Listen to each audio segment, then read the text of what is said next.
I believe we left off last week in verse 7 of chapter 16.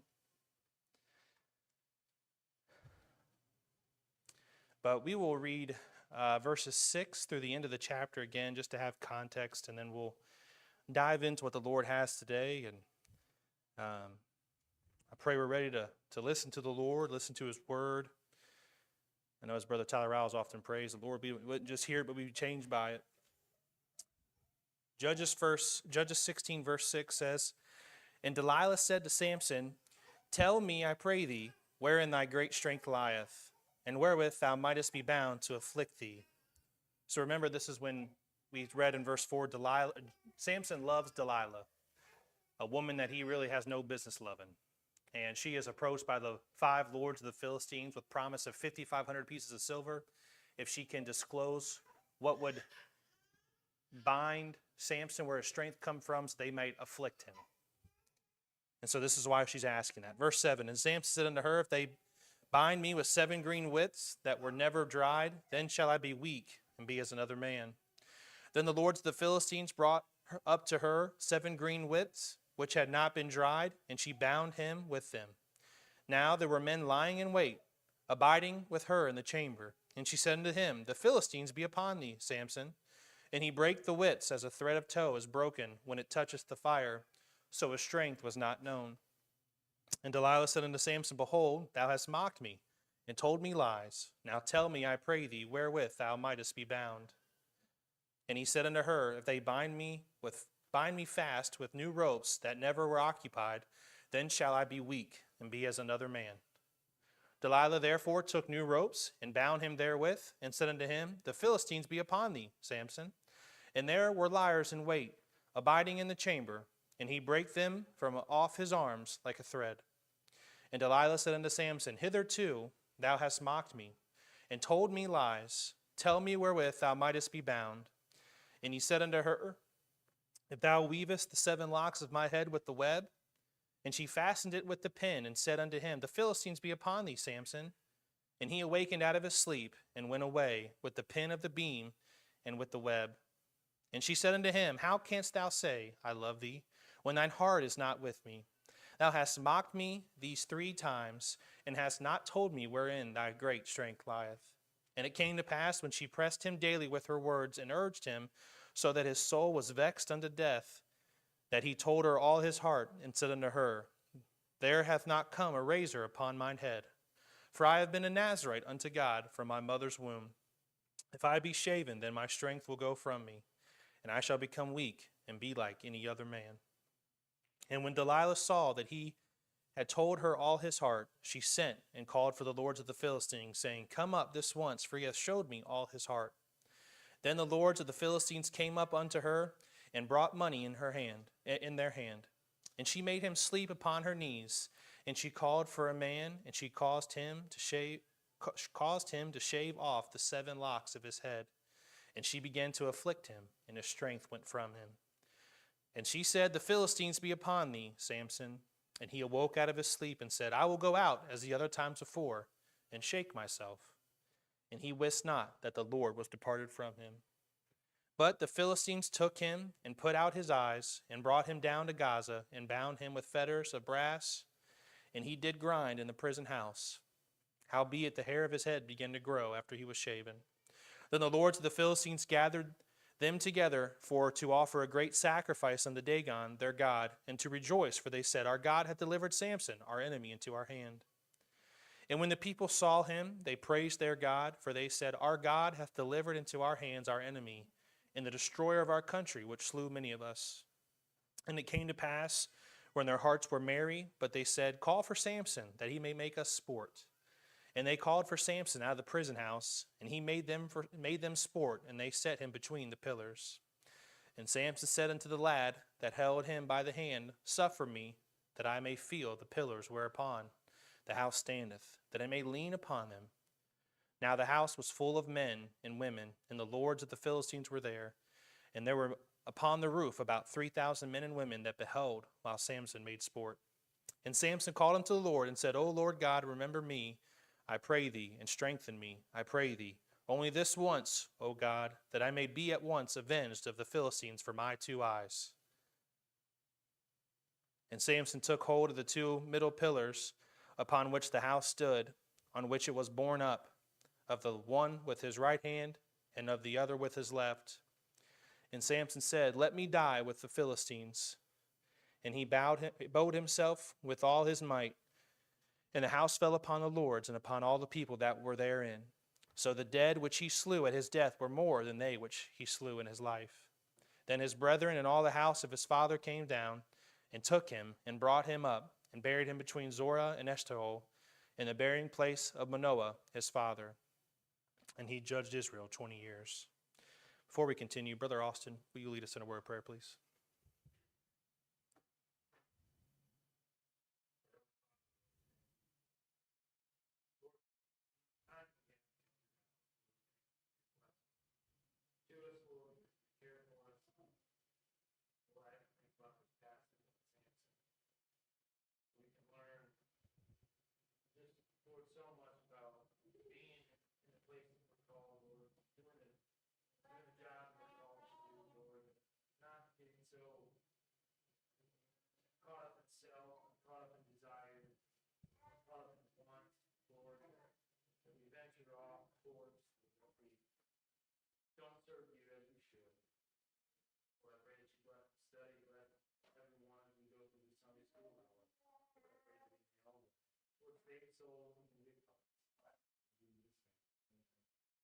Amen. So again, as we spoke last week, we read here that Delilah was setting up a trap in place to deceive the one who loved her, Samson, who I guess we talked about, had no business loving her as a man who was dedicated to service to the Lord, loving a woman that, as we see here by her actions, because words are words, but actions really show our heart, our intent, what we mean. And she has a desire to deceive this man for money. She was approached by the 5 lords of the Philistines who promised her 1,100 pieces of silver per lord, so 5,550 pieces in total, to figure out where Samson's great strength lies, as we saw if you read there in verse 5. Talking to Brother Derek just about Samson in the study, and I enjoy getting to talk to you all men about the Lord and about things of the Bible. I've really enjoyed this weekend getting a chance to do that more. It's nice not to say, I hope you had a good week, because we spent most of it together, if you were there. But just talking to Brother Derek about Samson, I was thinking about this when we were studying, because in verse 5, Brother Derek, in our talks with him, really doesn't believe that Samson was a man of huge stature, huge muscles. He believes that he looked pretty ordinary. And in verse 5, I can see a confirmation, not a confirmation, but a very strong reasoning for that thought. And after reading it, you have to think he probably looked pretty ordinary. If he was a man who looked like, let's say, Goliath, you wouldn't have no doubt. When we read about Goliath, do we ever doubt how could he hold that spear? And how could he hold the shield? And how could he hold the shekels of metal? You don't have any doubt. He's almost, what? He's over 9 foot tall, weighs hundreds of pounds. Of course he can do it. You know, if you see a strong man in one of those strongman competitions lift one of those big boulders, you don't think, well, how could he do that? Well, you can tell he's massive. But I believe he was a man that looked like anybody else, and due to his appearance or lack thereof, but then you see the difference in his actions, there was a thought in verse 5, where does it come from? I believe Samson was just an ordinary man and had these Philistines stumped. In verse 6, Delilah asked the first time, Samson, what's your weakness? How could I bind you to afflict you? How could something make him to be bound and afflicted? As you read this, again, with a clear mind, when you're not trapped in the sin that Samson is here, you can't help but wonder, as we talked about last time, why in the world did Samson not question why she wanted to know this? In love with this sin, though, he plays along with the game. He answers her in verse 7 with saying 7 widths. So we talked about last week, a width is an animal intestine used back then, especially before the invention of rubber or elastic, so forth. It was an intestine is stringy, it's rubbery. And so 7 of these widths that had not been dried, so they were still pliable. And if they wrapped them around that, it would be strong. And he said 7. And again, 7 was also, it's a number of completion, but in the Middle East of this time, Philistines believed in magic. They believed in witchcraft. And so that number of 7 would play into that thought of what it's 7 of them. And that would play into this to help the lie to be believable. And also when you think about that, you think about his answer. Not only is it wrong to lie, shouldn't do that.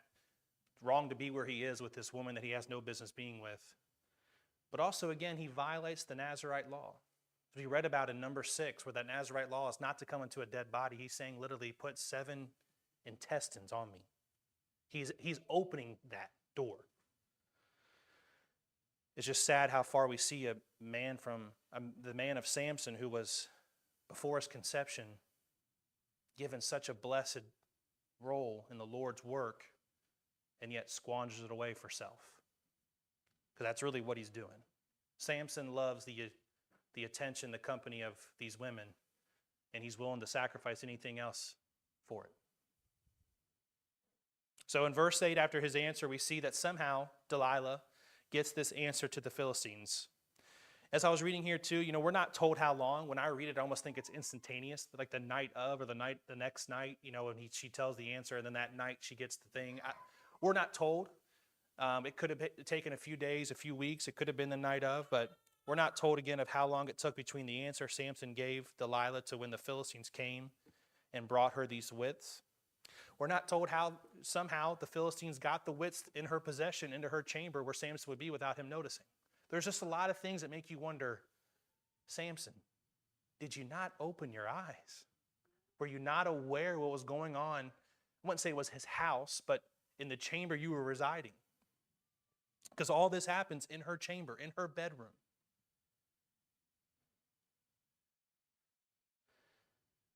Also, we see here, as they brought these wits in verse 9, at the end of verse 8, that she binds him up with these. And in verse 9, that there are men laying wait in her chamber, ready to attack Samson. So we see in verse 8 that she bound him up. And I assume that he was sleeping, because in verse 19 it talks about that as he was sleeping, and she cuts off, or she has the gentleman to cut off the hair. But I couldn't help, as I was reading this and just pondering, wonder, how could Samson be bound by 7 wits and not even notice? Can you imagine having 7 animal intestines wrapped around your arm and not notice? Did you all miss much in that tent when it was hot? If a bug landed on you, I knew it. When we were out by the fire, if a mosquito got on you, did you know it? We're pretty aware, right? The buzzing of the noise, the heat. Now, thank the Lord, Derek blessed us with the portable AC units, but still, the heat that was there, it was hot, it was miserable. We were very, very in tune with what was going on around us. And you can imagine this time there was even less distraction, man-made. Samson had no idea that 7 wits were being wrapped around his arms. And again, you have to imagine they were probably done pretty tight because they had to be bound. And if they're not dried, they're wet and slimy. And again, I assume he's sleeping, but how hard was he sleeping that he couldn't feel himself being bound by 7 wits? 4:45 in the morning, Friday morning, Clark had that fire cracking and popping, and I was like, what in the world's going on? And I was outside my tent. I could nudge Allie once or twice, or just drop Lad in bed, and she's up, ready to take care of him. I'm assuming a lot of you mothers, you hear a cry or two from your baby, and you're up. What's going on? This man had 7 intestines, strands of intestines wrapped around his arm, and didn't wake.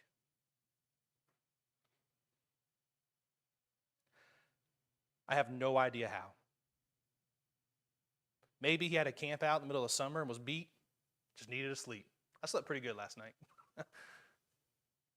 So maybe he was camping out and he was pretty wore out and just couldn't feel it. Who knows? But honestly, all joking aside, the man had 7 intestines wrapped around him, had no idea, and that puzzles me. And it puzzles me until I think of my own walk, my own life, and how many times have I been bound up with sin and not even noticed it was happening? How many times did I start off the wayward path and did not even know I was going that way until I was overtaken by sin? How many times has that happened to us? We don't pay attention. We're so comfortable in the sin that we can sleep through whatever. We're not paying attention to our conscience. We're not submitting to the Lord and His work. We're not reading your Bible. You're not praying where you can sleep through sin and let 7 slimy intestines be bound tight around your arm and you wake up and have no idea how it got there. I'm doing some assuming here because we're not told that Samson woke up, looked at Delilah and said, "Why'd you do this?" and then went. We're not told that Samson awoke. We're only told he awoke when she said, "Samson, the Philistines are here." There were 7 bands of intestines wrapped around his arm. There were men in his woman's chambers, and he had no idea. Why?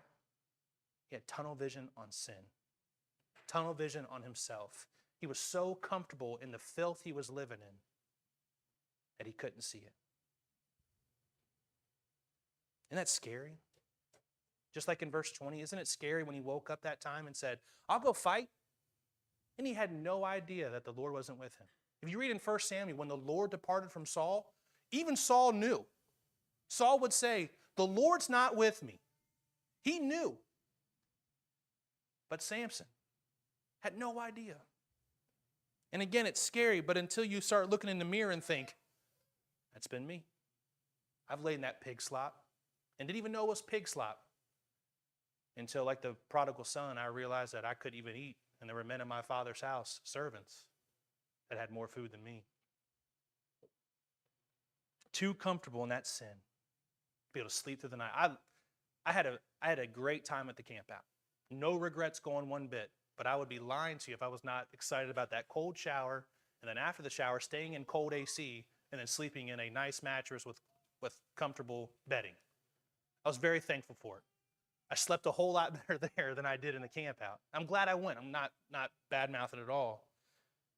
But I wasn't comfortable in the heat. Wasn't comfortable in the somewhat flated air mattress. But Samson here was so comfortable in his sin. He was not looking out for his soul. He was not looking out for his life, his testimony to the Lord. And before he knew it, he woke up being bound by 7 wits in a chamber full of men he didn't know and wasn't even aware how it happened. We have to be, if we aren't careful, we can be right there with Samson, bound by sin, if we aren't watchful for our soul, for our life, for our testimony. If you look at Matthew 26, Matthew 26, verse 40, this is when Jesus is praying in the Garden of Gethsemane. Matthew 26, verse 40, "He cometh unto the disciples," that he being Jesus, "and findeth them asleep, and said unto Peter," what? Could ye not watch with me 1 hour? You laugh, but it's like, boy, how pitiful am I? Can you not pray for 1 hour? Can you not be up reading your Bible for 1 hour before you fall asleep? Verse 41, though, is where I want us to look at really. "Watch and pray, that you enter not into temptation. The spirit indeed is willing, but the flesh is weak." My spirit wanted to be at the camp out. My flesh did not. I'll just be honest. And if I wasn't careful, my flesh would have won. And I wouldn't have been there. I wouldn't have gone. I would have done whatever. My spirit wants to serve the Lord. My flesh wants to be home right now with my family, taking it easy. And if I'm not careful, my flesh will win. Why do we not watch like the Bible tells us to? I don't. I know I don't. And I'm not harping on, I'm just trying to share what the Lord has shown. I see here Samson just able to snooze during such sin. If there's a tornado coming out, how many of us sleep super well? Especially with children, right? If there's a tornado coming, you're thinking, "Man, I hope we're okay. Am I going to hear something? How are my kids doing? Do I need to get to shelter?" Especially around here, but not allowed us to have basements. But you usually don't sleep well if something's going on. If there's convicted criminals out, or there's something going on, if there was a shooting or whatever it may be, do you sleep really well? We have to be mindful of the flesh that we battle each day. Being mindful that it's our enemy. 1 Peter 5. You'll turn there with me.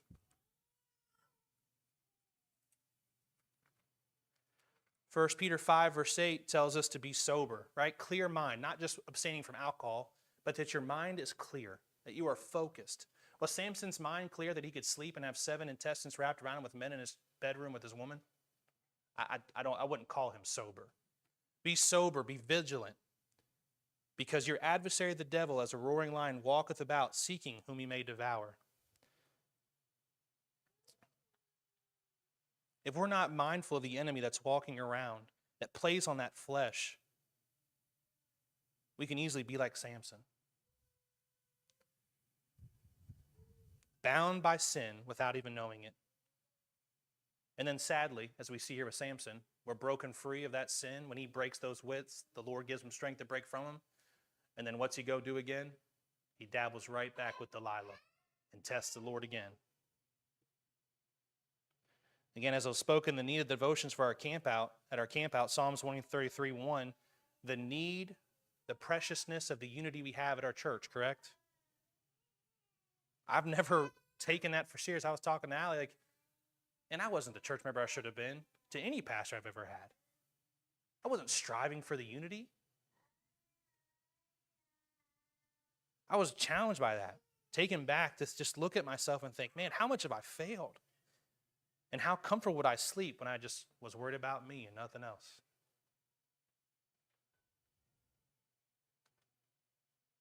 If we would be humble enough to ask ourselves, if I would have been humble enough to ask myself or admit to myself, maybe it's me. Maybe I'm the issue. Maybe I'm the stumbling block. Maybe I'm the one that my heart, my attitude, my intentions aren't right. And guess what? All of us will come to a time in our life when our heart, our attitude, our intentions are not right, that we're the problem. We all will. But what are we going to do about it? You're just going to wallow in it? Or are we going to say, like that hymnal says, truly, search me, O God, and know my heart today. Do you ever? Again, I often laugh with Brother Austin talk about when he first got married. I'm the man that's going to do it right. And when me and Allie would bicker or fight, I'd be like, well, I'm doing everything I can to be good to you. Why are you acting this way? And then finally it kind of comes to you and think, if I had to be married to me, I'd probably be a little bitter too. I'm not the end-all be-all. I'm not the perfect husband that you should walk in the door and honor. That you should fall on your face and just be happy to be married to. I can be the problem, and oftentimes I am. My flesh is wicked. The Bible tells me that. My flesh is wicked. And again, that is our reality. But the question is, what are you going to do about it? Are you going to sleep peacefully like Samson did and just let yourself be bound up? Or are you going to realize, Lord, my spirit is willing to serve you, but my flesh is weak. Help me. Are you going to put a watch out and make sure you can catch it? None of us are, especially I can only talk to you men, none of us are different than Samson here. None of us are. But are you putting a watch out to help you? Oftentimes we talk about trying to be blameless, right? I want to put things out so I can be blameless. That's a watch. Me and Tyler talked about it a little bit too. There are certain sins that we despise, and I can put a moral fence there and say, boom, yeah, see this fence? I'll never cross that one. But there's sins that I like to, let's put that fence real low. So if I just need to dabble a little bit, I can dabble and come right back.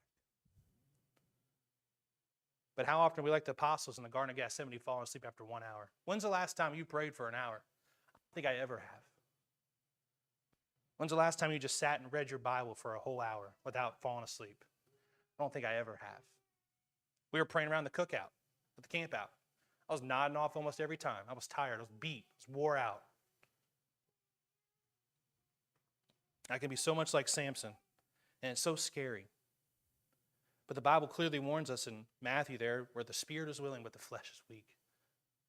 In the beginning, Samson's spirit was willing to be a Nazirite, right? He was raised, the Lord came to him, but that flesh was weak, and we're just like Samson. We like the weakness of that flesh. It's easy, so easy. I'm trying to lose weight. As you can tell, probably not doing the best job at it. It is hard to change habits into. It's easy to have that third cheeseburger. I don't say this with a proud look. I'm trying to be put myself down as much, but I think about it, Samson just sleeping so comfortable in sin and how scary that is. Because it has been, it can be, it probably will be me again. If I don't put a watch out.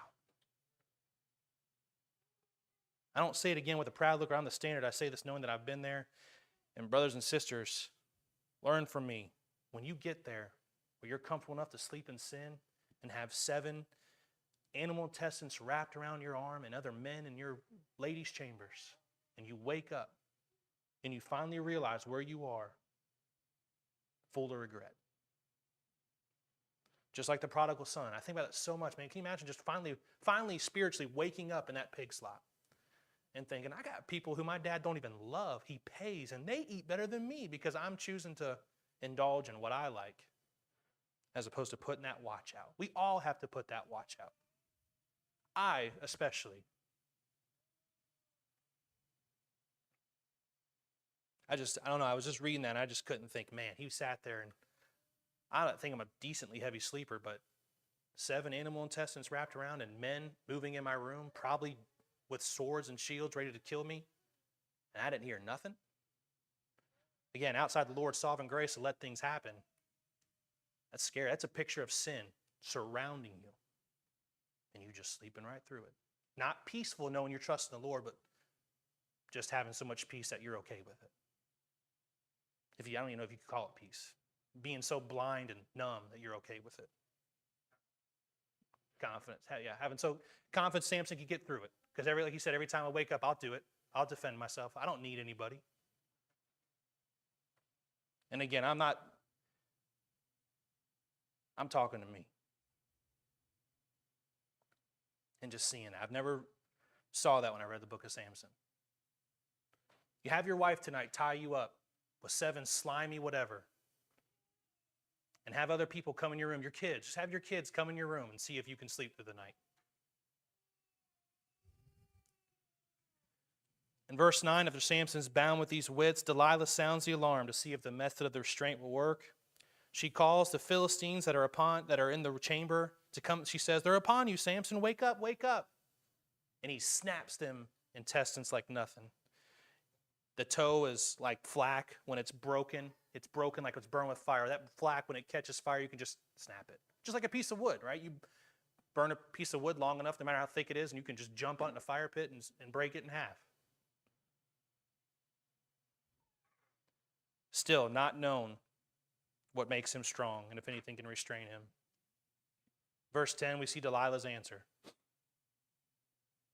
"Behold, thou hast mocked me and told me lies." You can understand a woman for being mad. She's been mocked and lied to. We shouldn't lie. But is she mad at Samson because he mocked her and lied to her and she lost her trust in him? No, she's mad because she hasn't told him how she can get her money. And again, we see that Samson has no thought again of, why would this woman be mad at me because I'm not telling her how to overtake me? Another thing of just being so confident in that sin or so numb to it that you don't even think to open your eyes and think, wait a minute. Samson, again, shouldn't have lied, but as a man of God, he has no business loving or being with this woman. And not only does Delilah get mad at him for not telling her how to bind him up, she then demands that he comes forth with the truth. She asks again. She's bold enough to say it again. You lied to me. How dare you? Now, you better tell me. How can I overtake you? She's determined to know. She asked Samson for the second time. And again, I just look at it and think, and I look at it with such like, I guess disgust is the right word, but disgust because I'm looking in a mirror of how does he not see the issues here? The trendy word is the red flags. How do you not see the red flags here? And I think about that, man, how many times have I just openly walked into sin and not seen the red flag? Whether it's from the pulpit, whether it's from my personal reading, if you're walking in sin, you're probably not doing that much, but just from being somewhat aware. Does he even question in verse 9 who bound him up? Does he even question how these men get in your room? How are you aware they were waiting for me? How are you aware they were coming to take me upon? Why did you not wake me up earlier? We hear certain noises at our house and I get nudged, hey, go check it out. What's going on? What is that? Let alone people in the house.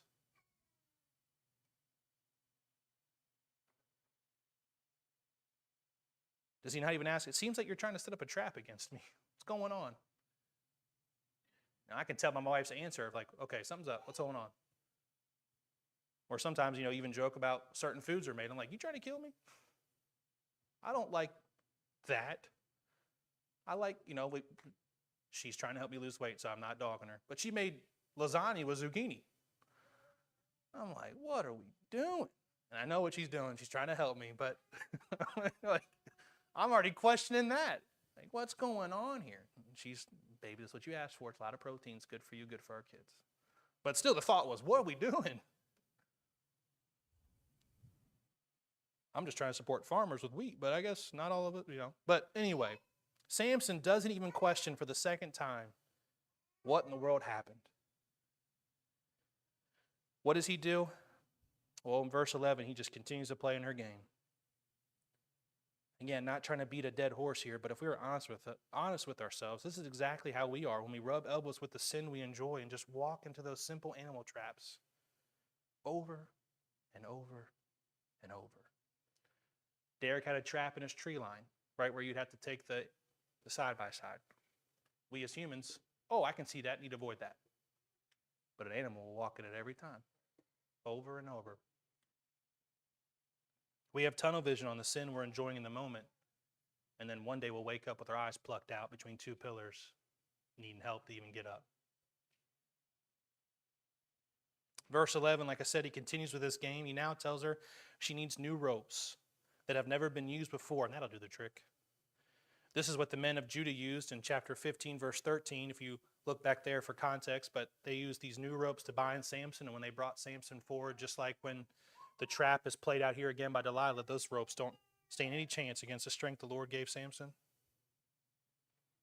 But again, in verse 12, Delilah gets the new ropes somehow, and again, there's not a whole lot of space in our bedroom, let alone our house.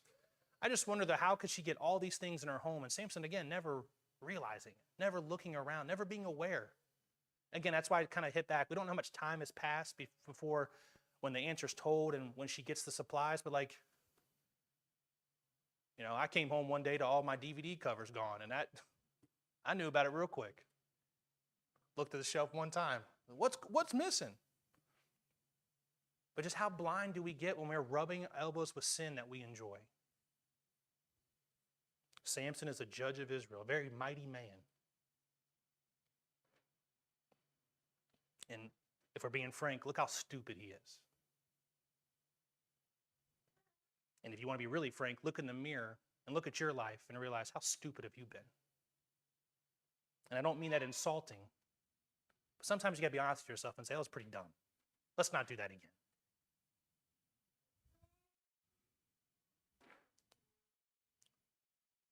So again, she gets these ropes, has men in the chamber again waiting to attack him. He doesn't even notice it.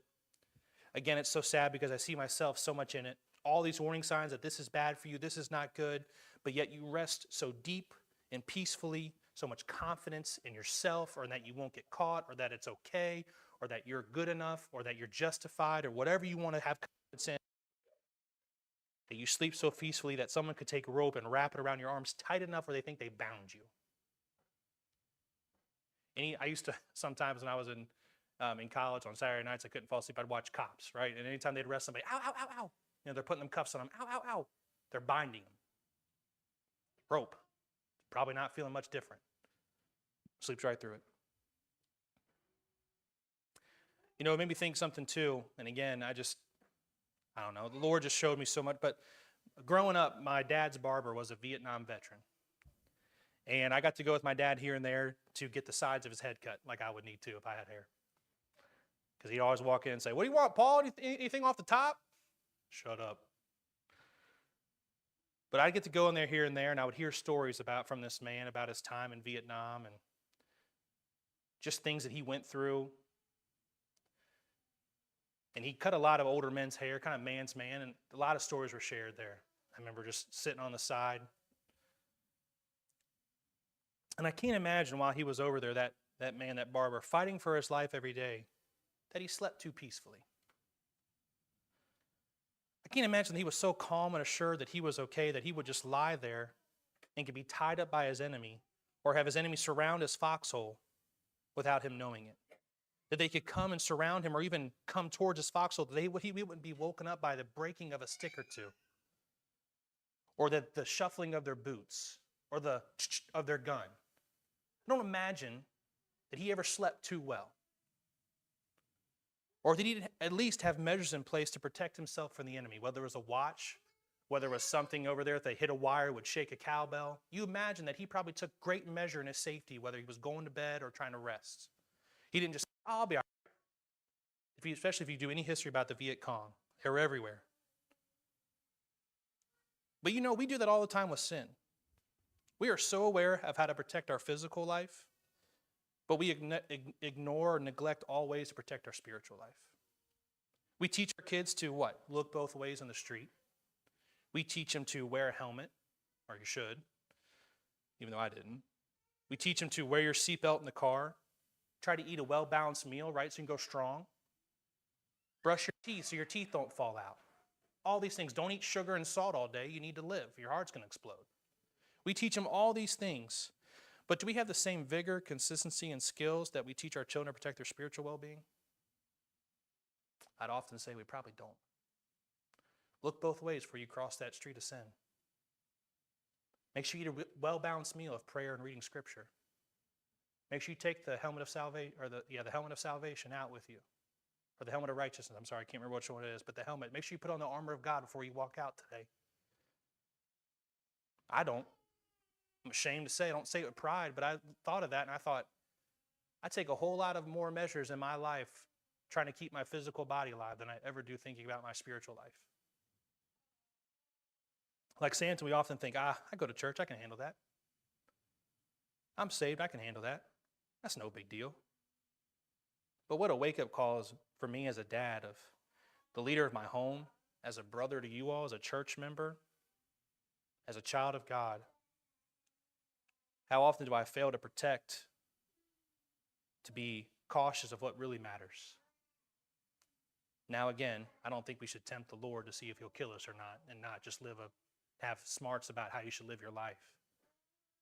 But are we teaching our kids to read their Bible and pray as hard as we're teaching them to look both ways when they cross the street? I think one day when I have to teach Jay how to drive, I'm going to want him to stay safe. Am I going to be as hard on him about how he drives, as hard as I am about how he's reading his Bible, about how he's praying? What really matters? As we know, the ropes were no match for the strength God has given Samson, even if Samson refused to give the Lord credit.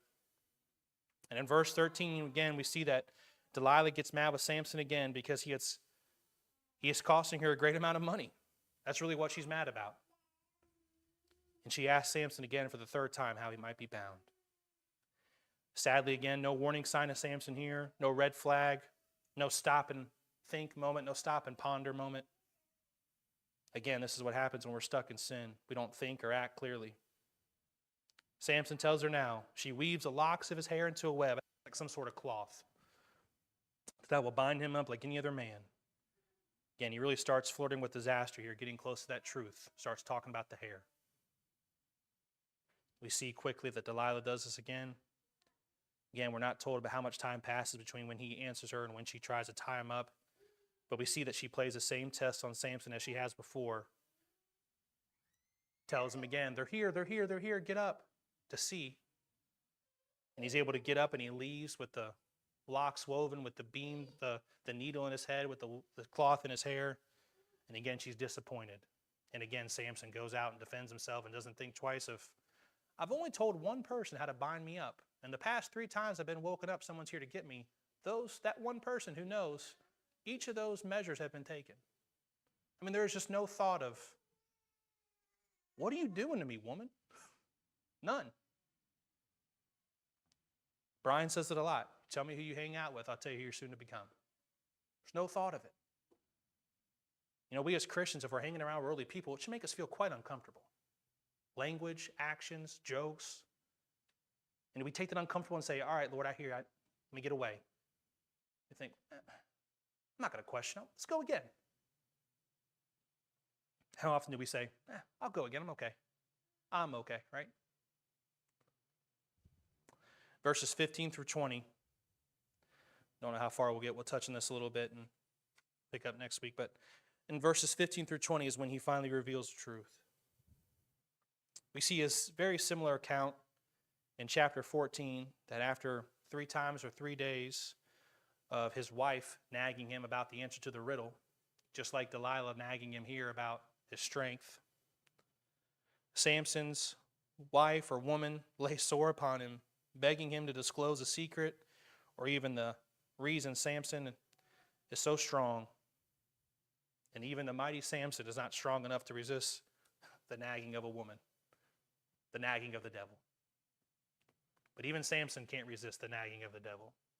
Someone you would consider a strong judge of Israel, a man that was mighty in all things, a strong man, the strongest man probably to ever live. And even he was not strong enough to resist that flesh. His spirit might have been willing, but that flesh was weak.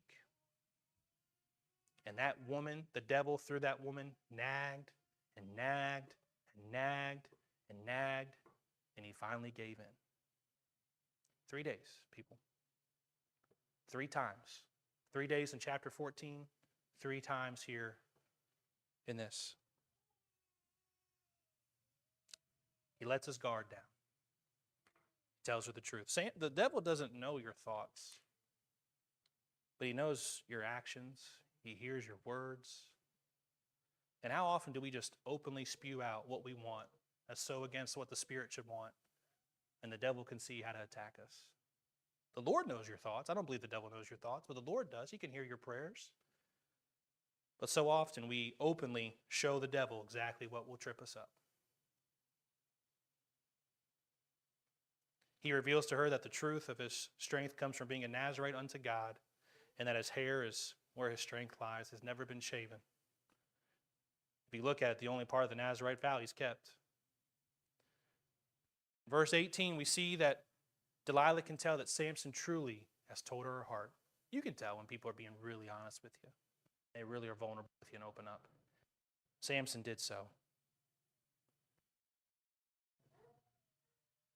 What is she? Precious. As opposed to protecting information. But Proverbs 31 talks about man's heart is safe in his wife's hands, the woman's hands. You know, there's a lot of times I'm vulnerable with my wife that you all don't see, and I'm thankful that I can trust her with that vulnerability. But this strange woman takes that vulnerability, that secret, that precious truth, and runs to cash it in. What kind of spouse are we being? She cashes it in for the man that loves her, opens up, tells her whole heart, cashes it in for 5,500 pieces of silver, which, yes, is a lot of money, especially back then. Even today, 5,500 bucks probably make your month or two a little better. But you can see her intentions through her actions. You don't see them through her words. She pleads on Samson, why won't you tell me? You say you love me. Shouldn't we be close? Shouldn't your heart lay with me? Shouldn't you tell me all your heart? Her words seem, let's be close. But her actions show that he's just a cash cow. Delilah had no love for Samson at all. She had love for herself and for money. And as opposed to summoning the leader, she calls for the lords of the Philistines, knowing that she truly has the answer. Verse 19, and she made him sleep upon her knees. You know, she kisses him and tucks him into bed, as some people in our church like to be done. But kisses him goodnight, tucks him into bed, makes him go to sleep. And she brings a man to cut off Samson's hair. And again, does Samson even notice it? 7 locks, and they're probably pretty good-sized locks. If you've ever seen anyone with dreadlocks, it's usually a pretty good process to cut them locks. They don't have shampoo and conditioner. There was no Tresemme back then. But what's he do again? Right through it. The 7 locks of his hair gone, and so was his strength. She began to afflict him. I believe probably test out this theory. Is this true? Are you really telling me this? And she could see that his strength was gone. We see, after knowing this, that she sounds the alarm. The Philistines are here. Samson gets up to fight. As the confidence talked about, our brother said, I will go out and fight. Or I will go out as other times before and shake myself. I will go out and take care of this. I. Just like in his prayer, if you notice that in verse 28 and 29. I and me. I and me. Samson gets up. I don't even believe has any idea that his hair was cut. You got to think, I mean, I don't have much hair, but you ladies have more than any of the men do. If your hair was cut and you woke up, wouldn't you tell? Wouldn't you be able to notice if someone took a good chunk of your hair gone? Samson had these 7 locks, these probably smelly locks hanging on, probably his shoulders, down his back. No idea. Loving that sin, loving himself. And then sadly, one of the scariest verses, because it scares me to death because I know it could be me. If it hasn't, it's been me, and I know it can be me again. And he wist not that the Lord was departed from him. Had no idea. How sad. How terrible. Why is that sad? Why is that terrible to read? Because that could be you and me. Samson goes into the battle against the devil with nothing but himself, and he loses. There's a reason why the New Testament we're given the full armor of God, because you and I can't take the devil. Can't. Samson, a strong man, couldn't. David, a strong man, couldn't. Moses, he couldn't even talk to a rock when he was told to. His anger was so puffed up, he hit it again. We can't fight it. Our flesh is weak. The spirit might be willing, but the flesh is weak. Have we ever taken time to check our flesh? Do we set up a watch? Jesus told us to. Watch and pray. 1 Peter tells us, be sober and vigilant. When someone puts on a vigil for something, what are they doing? They are causing to remember. They are bringing attention to. Right? If you want to have a vigil for someone who died, you want to bring attention to their life and that it's gone, and you want to remember them and honor them. Think clearly. Watch. Be mindful. Because our flesh is weak. Spirit might be willing, but the flesh is weak. I pray that we would not sleep so comfortably without any thought of, Lord, search me. Know my heart today. Can you say that? That's a scary thing to ask the Lord. He knows it. But can you ask him, Lord, know that heart, please? Show me my secret faults. Do we say to, like Delilah in word, Lord, tell me, I want to be close, Lord, let me know. Well, here's this, and that you could change. Okay, glad to know. I'm going to go sleep with Delilah again. Pray for me that I wouldn't be like Samson. That scares me to death because I have been and I can be again.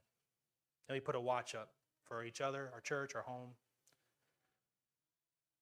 That's all I have this morning. Brother Brian, will you close?